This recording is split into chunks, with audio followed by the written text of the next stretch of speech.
Mario is the most well-known video game character of all time, and his mountain of games and sales numbers reflects this. I'll bet one crisp US nickel that at least half of all gamers have played at least one Mario game in their lives, and maybe even started playing games with Mario. Personally, I can speak from experience, because the third game I've ever played was Super Mario Galaxy. Since then, I've played every single Mario game under the sun, or at least the console platformers. Today, I'm going to review all those games, all the NES games, the 3D platformers, and I'll even throw in the new Super Mario Bros. Series and a couple more games. So without further ado, let's make like a tree and let's go! I don't mean to sound so harsh so early on, but the original Super Mario Bros. Isn't very good nowadays. At least if you played any of the other games. The physics are weird, the Hammer Bros make me want to commit Despacito, Princess Peach looks like a witch, it's just not a very good time. 2 out of 10. Super Mario Bros. 2, the reskin Doki Doki Panic one, is a prime example of learning from your mistakes and improving. I don't even need to explain how this game breaks so many barriers and exceeded all expectations. After all, it was Donkey's coveted Game of the Year award 30 years and counting. It's honestly a modern day classic, 10 out of 10. Also, as far as the real Super Mario Bros. 2 goes, it's really hard and I couldn't get past the title screen, not applicable out of 10. Super Mario Bros. 3 is often considered the greatest Mario game for the NES, and even the greatest Mario game. Maybe even the best retro game. Maybe even the greatest game of all time. I don't see it. For some reason, everyone loves to praise this game to no end, without considering the one major oopsie Nintendo made in constructing the so-called masterpiece. The fact that this sin on human history, let alone gaming, has gone unnoticed, makes my social justice warrior blood boil. In Super Mario Bros. 3, you rob a poor, helpless creature of its fur coat. I'm sorry to say, but because of this heinous display of animal cruelty, I'm gonna have to knock down Super Mario Bros. 3 a couple of notches. 7 out of 10. Okay, so I actually lied. It's actually Super Mario World that people say is the best Mario game. However, Nintendo clearly didn't learn their lesson about animal cruelty with the launch of this game. You see, in Super Mario World, you can take control of a dinosaur creature Pokemon-looking thing called Yoshi. Setting aside the fact that you're basically enslaving this poor, innocent creature to go on this dangerous adventure with you, and the fact that you can jump off of him/her to get an extra jump as it falls to its own death, which is more the player's fault than Nintendo's. The one thing I cannot stand for is how you can punch Yoshi on the head to get it to eat fruit, which can give you an extra life. This is basic domestic abuse 101 right here, and I will not stand for it! Otherwise, the game's pretty fun, 9 out of 10. Okay, so I actually lied, but this is the last time, I swear. Super Mario 64 is considered by many to be the greatest game ever made for the time. The game revolutionized 3D gaming and most likely had a hand in molding the genre into what it is today. Or at least what it was and what is sort of is today, I guess. I don't know. And this isn't like GoldenEye 007, where it may have revolutionized the genre, but has since aged horribly as far as the gameplay is concerned. No, Super Mario 64 is still pretty fun to play. My favorite level is the one where you have to wait on this magic carpet that clips through the rainbow, and then you can finally play on these little islands, and the whole area just feels like a big beta test level, and it's just a hoot and a half. And graphically, this game is gorgeous. The character model for Mario was so good that they kept reusing it for games like Mario Odyssey. Overall, I am glad to give the game the 10 out of 10 that it deserves. Super Mario Sunshine is an anomaly. Many would consider it a quality video game and Mario game, but it also has its fair share of problems, more so than probably any other Mario game. For one, the voice acting is just... Junior, I've got something difficult to tell you about Princess Peach. I know, she's not really my mama. Not good, to put it lightly. No other Mario game has had this much voice acting in it, so it feels even more out of place here. Another big complaint is a handful of really bad physics-based levels. Levels like the giant pachinko machine and the dumb poison water leaf thing, where you have to move the leaf with FLUDD and get every single red coin in one go, and that one was a pain. And do I need to bring up the Sandbird? Like, honestly. even with these mishaps, the game is still pretty good, even great. Though, there's one aspect of the game that just doesn't really click with me, and that's that there's way too much water for my liking. Every single area is beach or vacation themed, and the new addition to Sunshine is the aforementioned Flood, the glorified water hose. Overall, I give Super Mario Sunshine a 7.9 out of 10. Flawed, but enjoyable. New Super Mario Bros. As a series is a bit of a joke in the eyes of hardcore Nintendo fans. Nowadays, we only see it as the one-trick pony that struck gold 14 years ago and just kept going without stopping. Things used to be different, however, as New Super Mario Bros. The game for the DS was actually kind of original. After 12 years of no new 2D Mario game, it must have been nice to see a return to form for Mario. I say must have because at the time I was like 2 years old and didn't even know what a Nintendo was. The monotony of the other three games hasn't exactly helped the original age very well, but there really isn't anything wrong with the game, other than the power-ups being kind of throwaway, which I guess is something wrong with the game. 8 out of 10. 8 out of 10. Good job.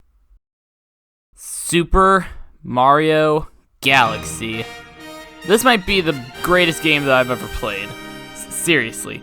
I love the whole Galaxy theme. The idea of Mario in space might be really dumb on paper, but they managed to make the game look and play really cool with new power-ups, creative and varied galaxies like that Toy Galaxy and the Beach Bowl Galaxy. I still remember those two the most. Now, if you were smart enough and observant enough, you might have caught on that I said might be the greatest game I've ever played, because in actuality, it isn't. In fact, it's far from it. You see, Super Mario Galaxy was released in 2007, which can only mean one thing, that it was a Wii exclusive. And the fact that it was a Wii exclusive can only mean one thing, and holy crap, the 2 times I typed in can only mean one thing, lined up on my screen, holy crap. Here's a screenshot. This is honestly really cool, and totally worth derailing my entire train of thought over.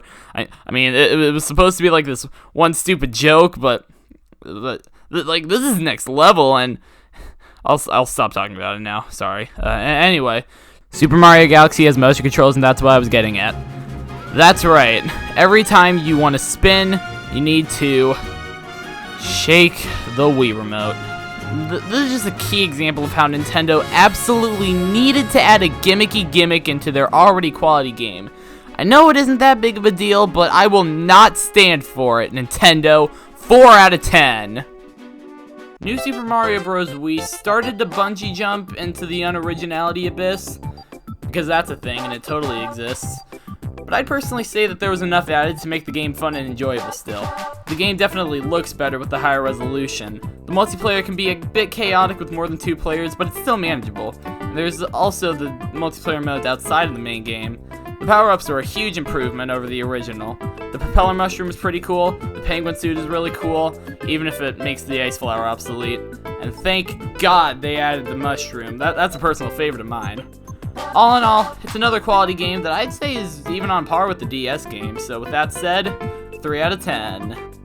Super Mario Galaxy 2. Of all the 3D Mario games to have a direct sequel, I'm pretty glad that it was Mario Galaxy.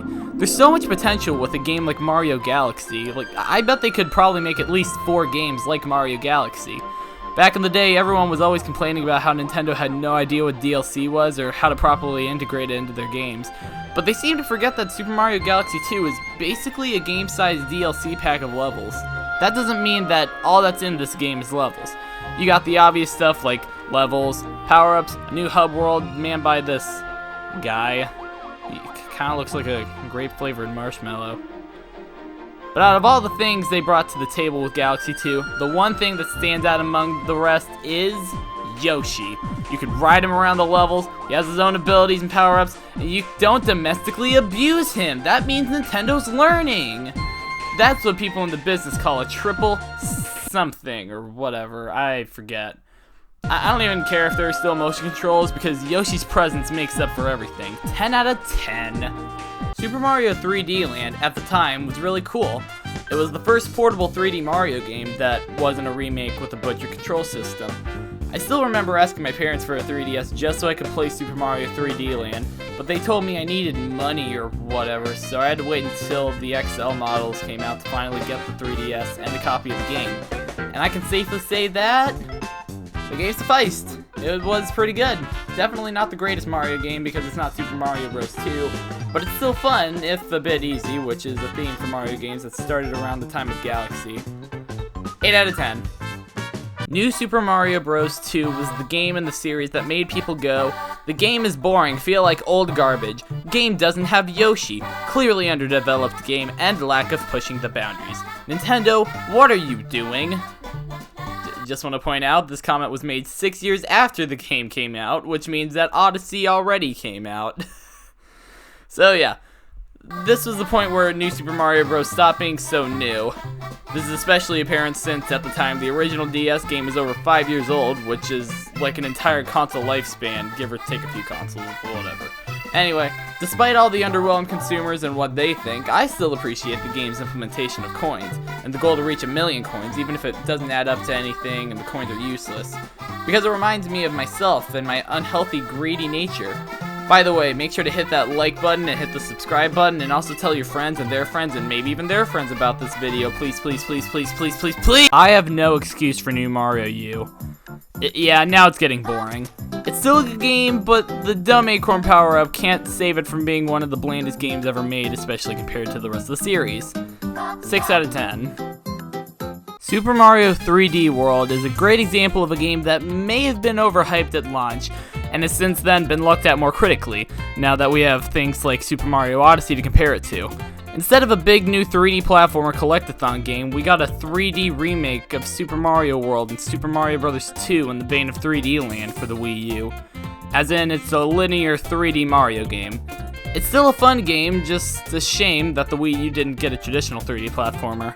Still, it's a good 8 out of 10 game. Super Mario Maker, in my opinion at least, is one of the best possible ideas for Mario in the history of the series. If you played 2D Mario platformers as a kid, you thought it would be cool to make your own Mario levels at least once, be honest. Not to mention, people were already doing that very thing with ROM hacks, so why not capitalize on that and make Mario level creation more accessible to everyone? It kinda goes without saying, but this game has the most Mario levels in any 2D Mario game. Shocking, I know. There's an entire Mario Plex's worth of levels, and they all span different game genres, kinda, sorta, just a little. My favorite levels are the auto-scrolling levels where you don't have to do anything and the game just kinda plays itself. They're the best.